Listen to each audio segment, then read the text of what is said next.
Mesdames et messieurs, bonjour, bienvenue à bord du JT d'Anews Workwell, le média des nouveaux modes et lieux de travail.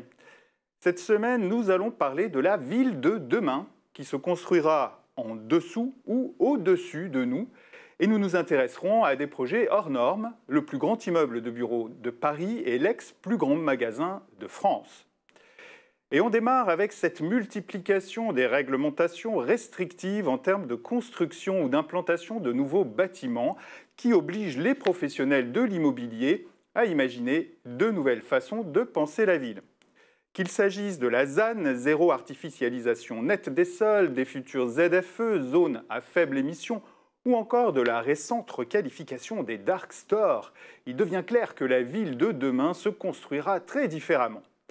Et peut-être beaucoup plus en sous-sol. C'est le pari de l'investisseur et développeur urbain Sogaris et de son projet d'immeuble inversé. Un ancien parking automatisé au cœur du Marais à Paris, construit à l'époque du tout-voiture, était vide depuis 2014. Le site avait été identifié dans le cadre de l'appel à projets innovants Réinventer Paris 2, les dessous de Paris. Et Sogaris a décidé de reconvertir ces 6 niveaux de sous-sol en espace urbain de proximité de 2000 m² entièrement dédié à la logistique du quartier, au service des besoins des commerçants. La livraison imminente en fera un nouvel exemple d'exploitation des interstices et friches urbains après celui du petit espace P4 situé sous un viaduc du boulevard périphérique qui permet d'opérer des livraisons de produits frais en vélo et véhicules décarbonés. Autre moyen de bâtir la ville de demain, la construction en hauteur.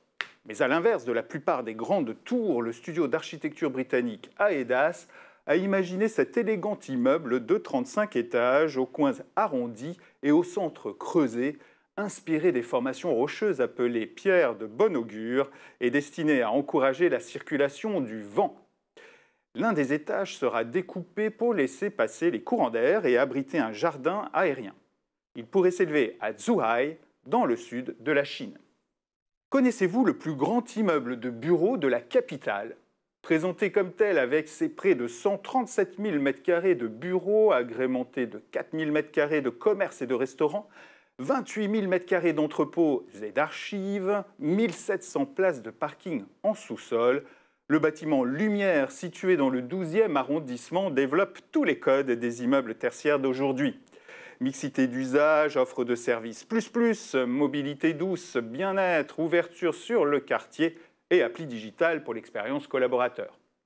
La salle de sport actuelle a ainsi été redynamisée sur 600 m² et début 2024, un social club sport de 1400 m² sera aménagé afin d'accueillir les habitants du quartier. Le gestionnaire de l'espace fitness propose également des offres bien-être, ostéopathie, kinésithérapie, et beauté, coiffure ou manucure. La mobilité douce est encouragée avec une offre de vélos partagés 100% électrique et en accès libre. Et comme 60% des réservations se font le soir et le week-end, la digitalisation a été optimisée afin de rendre les services accessibles 7 jours sur 7 pour permettre aux collaborateurs de réserver les services proposés en un clic. Restons à Paris avec l'ex-plus grand magasin du monde cette fois, le Palais de la Nouveauté, devenu les grands magasins du Fayel, qui occupait plus d'1 hectare dans le 18e arrondissement à sa grande époque. Ce qu'il en reste fait l'objet d'une rénovation devant déboucher sur la livraison de 11 356 m² de bureaux à l'été 2024, qui visent les meilleures certifications environnementales du moment et proposeront 10% d'espace extérieur.